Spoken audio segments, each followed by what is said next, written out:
Whoop. What is going on, guys? We stare at the wrong spot.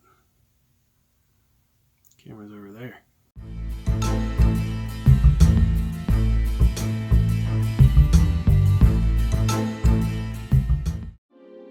What is going on, guys? This will be part 2, I guess, of the how to service a Mercruiser outdrive. In the last episode, I showed you how to pressure test, and that turned out good, which is awesome. I'm going to move on to the next part here, which is going to be the U-joints. I've never done this before on this. I've done U-joints in general before, but I've done my research and I kind of know what needs to be done here, so I'm going to take you along for the ride and show you how to do it. There's a couple tips and tricks with these outdrives that you need to know to do this. I will show you what we have here. Got the drive hanging up still. Just kind of give you a quick run through of tools you're going to need and what we're dealing with here. So let me get you turned around and kind of show you how this is going to go. Be right back. Alright, so got you turned around here with the drive still hanging up. I actually still got my oil under here. I need to move that. I keep forgetting it's down there still, but alright, so the U-joints on this drive, we have 2 of them. One here, one here. And they're actually kind of like X-shaped, if you can see in there. And really, this should be kind of a maintenance thing that you want to do every so often, but the main thing is if you ever have U-joint bellows go bad and you get water in here, you should automatically just replace these, because if water gets in these, they're pretty much shot. Other symptoms that would be an indicator that U-joints would need to be replaced is if when you're driving the boat and you are under power and you have the steering wheel cranked all the way to one side or all the way to the other side and you start hearing a clicking noise, that is also usually an indicator that your U-joints are bad. So what are you going to need to do this? To start off, just a couple simple things. Some degreaser just to get any of the crud off of it, or sometimes these seals in here will go bad and some of the grease will shoot out, especially if these are greasable U-joints. There's greasable and non-greasable. The ones I'm going to be taking out here don't have a grease fitting, but if they were greasable and somebody went a little overkill with the grease, you might have a bunch of grease filling up this area. So degreaser, a nice little scrub brush or something to clean it. Kind of a junky flathead screwdriver that you don't care that much about, and a small hammer, because you're going to be kind of beating on the end of the screwdriver with that hammer to get out. There's little retaining clips on here. Man, my focus is all off today. There's little retaining clips on there that we need to remove in order to remove these U-joints. So aside from these items right here, there's one more thing that I can't really recommend highly enough, and it is to go out to your auto parts store and rent one of these kits like Advance Auto or AutoZone. I'm sure there's others around that do a tool rental program, but this thing's expensive. I think that the deposit on it is like close to $200, but you get it all back when you're done. So again, I really can't recommend highly enough that you just go out and get one of these, because the alternative is, unless you have like a full-fledged marina at your disposal, you're going to need a hydraulic press to get these out, or the alternative is you're beating on these things with a hammer, which I've seen a lot of people do on YouTube, and it is not a good idea. These pieces right here I've seen crack off just from, these aren't meant for repetitive kind of impulse. They're strong, but they're not impact resistant, so you don't want to be hammering on these things to get them out. I've seen people do it and it works, but that's not for me. I mean, when you can go out and rent that thing for essentially free, why not do that? So that's what we got for tools. I'm going to get this camera set up now and try and get some reasonable amount of light in here so you can kind of see what's going on. I may actually skip ahead and get maybe like these ones here removed so I can get the rest of this input shaft up on the bench so I can get a better shot of what's going on. Yeah, now that I'm saying that, I think that's what I'm going to do. But before I cut away and do that, the one thing I want to mention is if you're not servicing this whole input shaft and doing seals and all that kind of stuff, to where you would have to remove this spanner nut, this toothed aluminum thing right here is actually a big nut that unscrews, and that's how you get the input shaft out. I'm not going to be doing that since my seals tested okay. So the only downside of that is if you look at this U-joint, if I can get this to turn, you can't really get it to a position where you can get that clamp that comes with this the whole way around it. And this might not make sense right now, but basically what I'm going to say is you may need to, well, you'll need to kind of cut away some of this metal here. And what some people actually do is just totally remove an entire tooth here, because the spanner wrench that you get to go over this has a tooth that goes in every one of these cuts, and missing one really isn't a big deal. So yeah, that's the plan. I'm going to do something there, and then I'll come back and show you how it went. Once I get this thing out, I'll put it up on the bench, and then I can hopefully get a better shot of how to actually do this. So I'll be right back.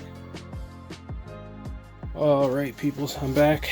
So just to show you what I did here, I know it looks kind of ugly, but I took a, come on focus, I took a drill bit and I drilled 3 little holes, which would have been equivalent to along this length, and just weakened it enough that just a couple light taps with a hammer and it just kind of broke along that seam.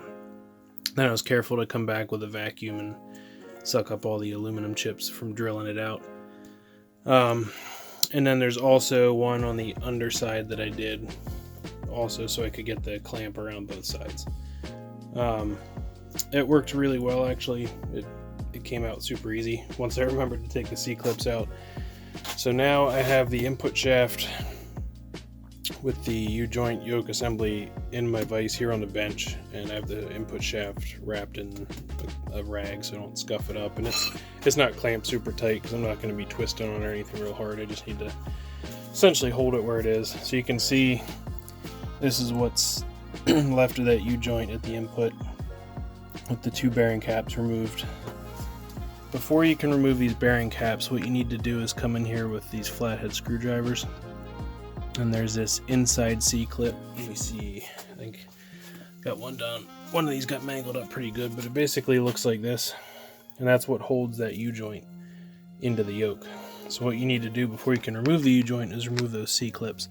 You can see there's grease down here from just all the years of getting greased and whatnot, but so you need to get in there with that screwdriver, and you can see here, hopefully, that if I push on that edge, it's actually spinning. So what you kind of want to do then is sneak in underneath here with your screwdriver. I'm trying to do this while looking through the camera, that's going to work, but when you do that, you can actually get it up underneath that clip then, and just kind of rotate it out with the screwdriver. There you go, pops right out just like that. So that's one side, and I'm actually doing this out of order of what I said I was going to do, but order doesn't really matter. So that's that clip out, and then I'll go back and get this one, and then yeah, we'll press that joint out I guess, and then we'll just take these 2 out after this piece is off. So let me get the camera set up and you guys can see how the process goes.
Alright guys, I'm going to give you a little update on what's going on here.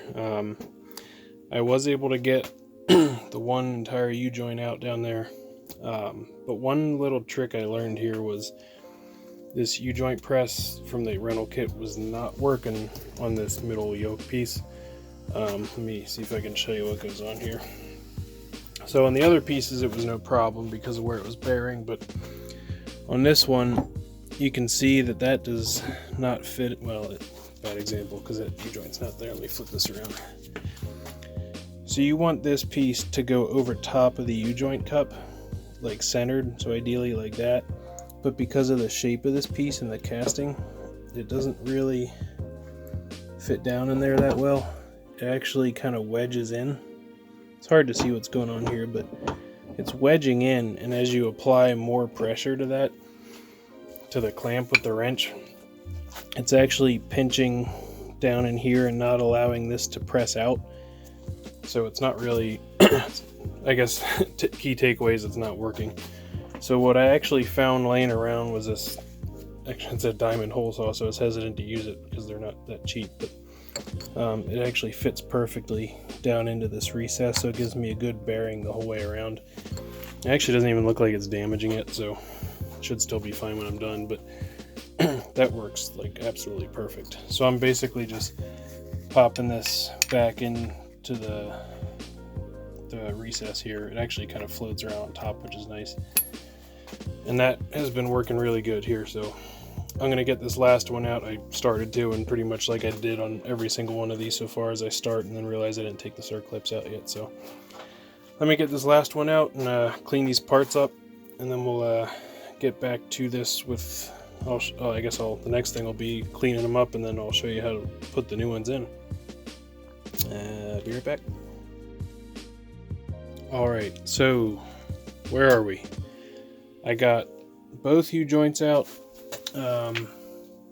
seals and everything. Make sure you get all the seals, the clips out of there.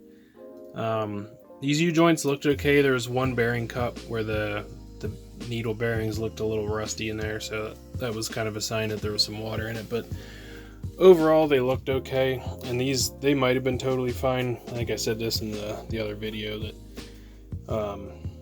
I never had this thing in the water, so I don't know if it was clicking or anything, but you know what, I mean, this thing sat for a few years, and as much work as I'm doing on this restoration, these things are, I think I paid 15 bucks a piece each.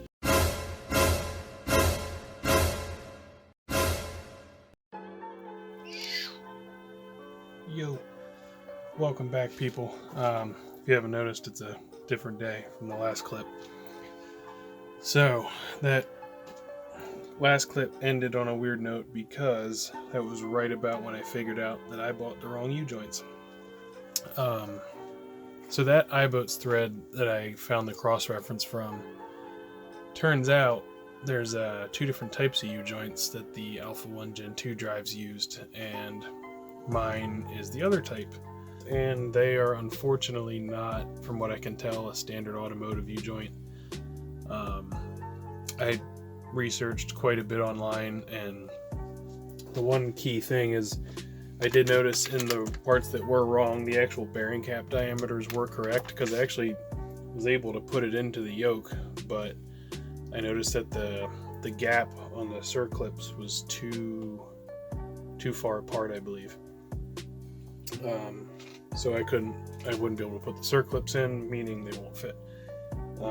But the fact that the bearing diameters on the bearing caps were actually correct, I was able to look up what that diameter is, and then I found a chart from a couple of the different U-joint suppliers that listed all of their automotive U-joints, and I sorted by bearing cap diameter, and 1.078 inches is what these are, and there's only one category listed, which is the parts that I had ordered, which are wrong.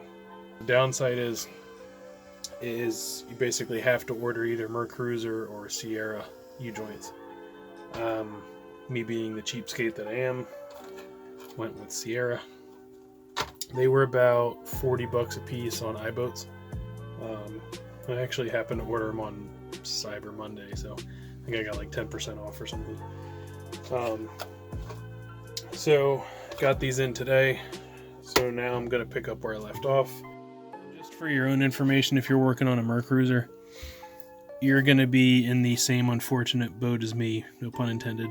If your U-joints are cast with this L15N, that is the identifier, I believe, for this style of U-joint. I don't know what the other ones say, but you'll just have to do your research. If you go on mercruiserparts.com, you can search by your outdrive serial number, or if you can't find that, which I don't know why you wouldn't be able to, because it's literally on your outdrive. It's right there. If you go on there, you can put in your serial number or your year of the boat, and kind of backtrack that way. So that's what I did. Found the Mercruiser part number and then Googled that number, came up with the Sierra one. So you'll be able to find it. So back to U-joints. So let me just get the camera set up here and just start putting them in. It's probably the best way to do it. Be right back.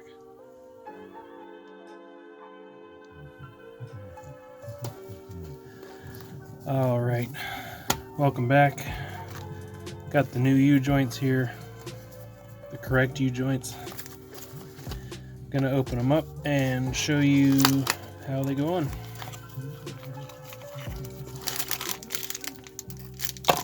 So, as you saw with the other ones, with these you get the new U-joint, circlips, and grease fittings. So, you pop these out of the bag, install the correct grease fitting, and we'll go from there.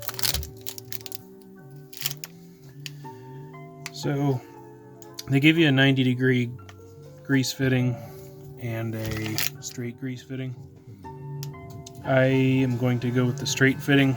I don't actually know if that's correct, but I know from a fact that there's enough clearance in there for a straight fitting, and I think you can get these things at enough of an angle that you can access this.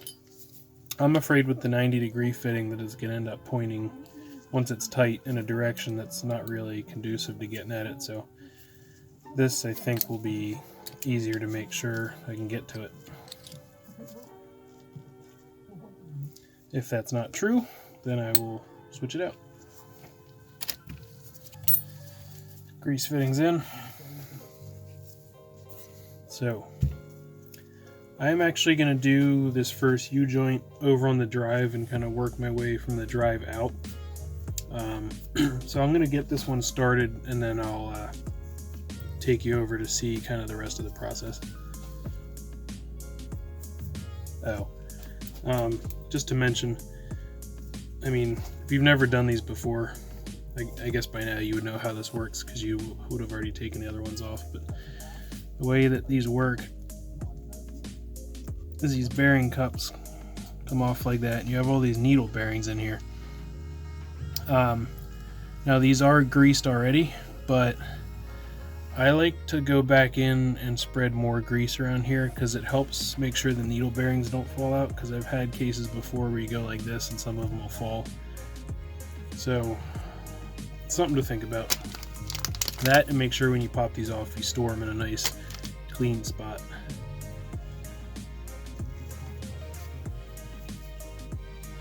I'm only taking 2 off for now because that's all I need to get this fitting in, or this on the drive side. So you can see the grease, or the seal didn't come off with the one, but that's no problem. Just take it and it pops right back on like that. Alright, I'm going to go throw this on the drive.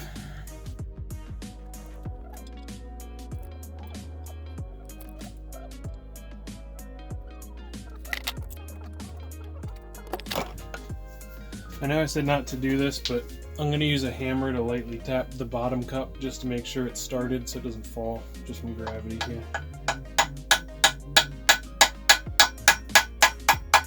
So I saw that it moved up just a little bit there. That's really all I'm after.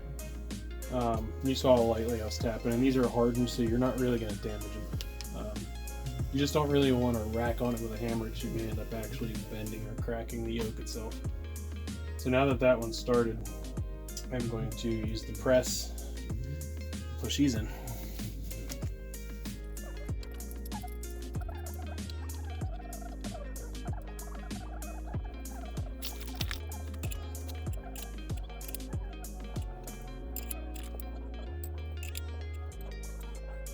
Alright, so the U-joint is pressed in enough that I can now install the circlip in this first groove.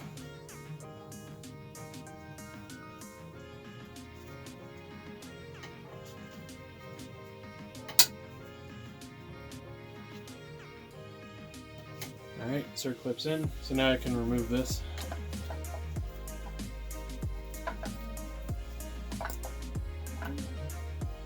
Now we're just going to flip it over. No, we're not. Now I got to spin the input shaft.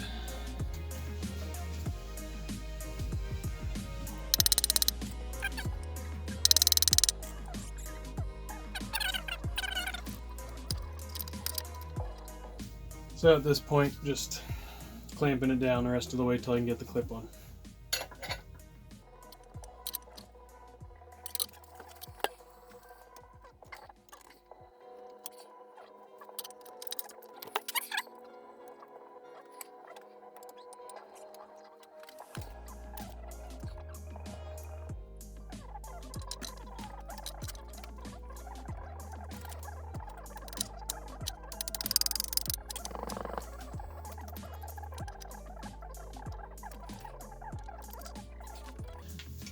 Just forgot the adapter.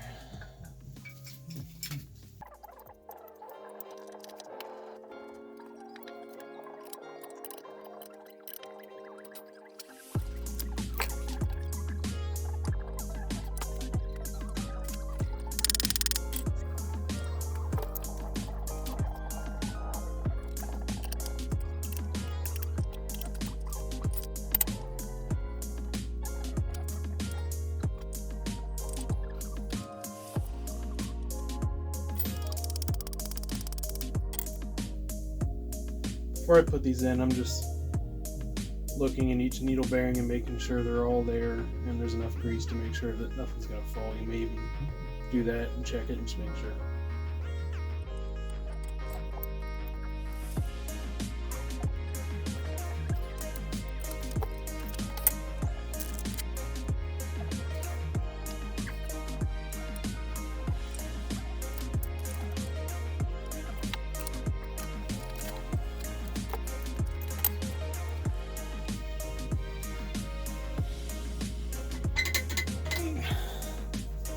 It is a prerequisite when you put these circlips on, is you gotta make a funny face. Otherwise they don't go.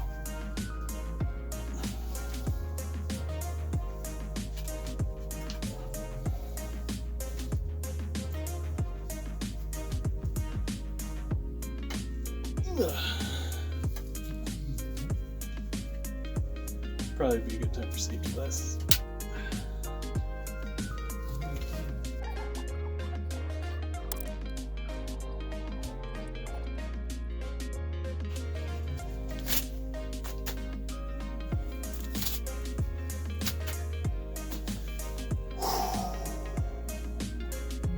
Let's see.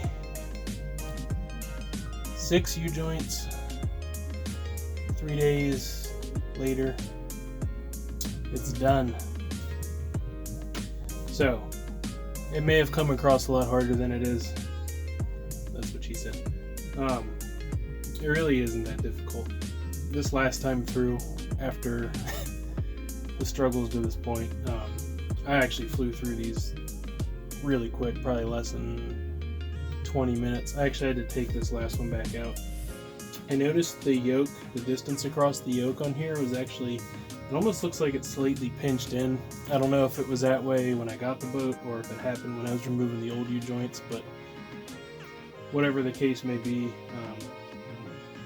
I took it back off and kind of inspected it and decided I think it should be fine, so put it back in. I mean, I can still get the clips in on the U-joint, so if that's true, if that's the case, then it should be fine. It was just a little tough to get those clips in. I kind of used a screwdriver and a hammer and kind of tap them into the groove. But everything looks good now. All the seals are in place, all seated the whole way. Really the last thing for me to do is to, let me grab this. Last thing for me to do, I took my gloves off, I'm going to be touching this, is, so now you can see the way I put these grease fittings in here. I can get to that one easily, and that one if I spin it up. So they're actually both really easily accessible with the straight fittings. I don't see any reason to put on the 90-degree fittings, because like I said, depending on where that thread tightens up, it might be pointing straight at the side or whatever. So straight fitting's the way to go. It's a little bit of surface rust on here. I tried to clean up as much as I can. It's definitely not a problem. It's not even pitted. It's really just surface stuff. Didn't seem worth like wire brushing or using like rust remover or anything. It's fine. So everything's free to move now. No problems. Looks good. So just gonna get the grease gun, pump these up a little bit, and we're gonna call it good. So that's a wrap on the U-joints, guys. Learning process. Like I said, I'd done these once before on like a truck, but a little bit different there. This is really, it's a pretty easy job. It's just I would have had this done way faster if one, I didn't order the wrong U-joints, and two, I had a video to show me what I was doing here. The one thing I will say is, and I keep saying the one thing, but when you're putting this back together, the first time I tried to do this, I put the yoke together first and then put the input shaft on and then onto here, and it was the way things were moving around, it really didn't work that well. So if I can make a suggestion, hopefully that light's not glaring right in the camera, but if I can make a suggestion, start here and work your way out. Do the input shaft first that goes into the drive, then the other half of that cross on the yoke, this middle yoke, then the next one, and this one last. It went really smooth that way. Like I said, I was from start to finish here, minus that little hiccup, probably took me 15-20 minutes tops. It was dead nuts easy. One thing worth mentioning is with the Sierra kit, for some reason it comes with like 2 extra circlips per kit. The only thing I can guess is these things are like, these will take your eye out. If you're not careful, they'll just, if you think you got it and then let go, it goes flying across the room. Fortunately, I didn't lose any putting them on. Now when I took the old ones off, there's some God knows where, so they have a tendency to go flying. I probably should have had safety glasses on, so do as I say, not as I do. But yeah, that is a wrap on the U-joints. So next up is going to be the impeller, so look forward to that video coming out here in a little bit. What else? I guess that's it.